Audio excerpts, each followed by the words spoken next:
Tata steel रे आसी engineering पिलामानंको पे एक बड़ निजुक्ति जो आपको ट्रेनिंग पीरियड रे ही 30,000 सैलरी मिलिबो।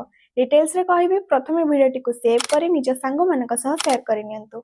2026 पई टाटा स्टील रे निजुक्ति रहिछि। जदि आपण बीई किंबा बीटेक करिसंती तेबे आपण एथिरे अप्लाई करि परिबे। बीटेक रो फाइनल ईयर स्टूडेंट एवं लेटरियल एंट्री मध्य एथि पई एलिजिबल। एज लिमिट रहिछि 30 वर्ष एवं एसटी एससी मानक पई रहिछि 32 वर्ष।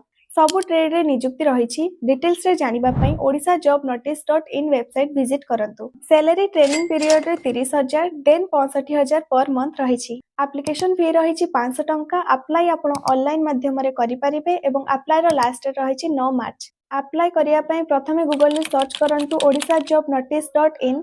जो प्रथम वेबसाइट आसीबो सेथरे क्लिक करी साइड को ओपन करंतु। देन टेक्निकल जॉब सेक्शन में क्लिक करंतु। Tata steel requirement 2026 article click करंतु।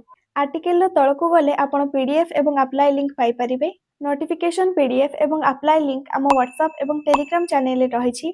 किंबा आपण टाटा बोली कमेंट कले मु आपनक डीएम रे लिंक टी सेंड कर देबी। एबोली जॉब अपडेट पाइबा पई हमकु फॉलो एवं सब्सक्राइब करंतु।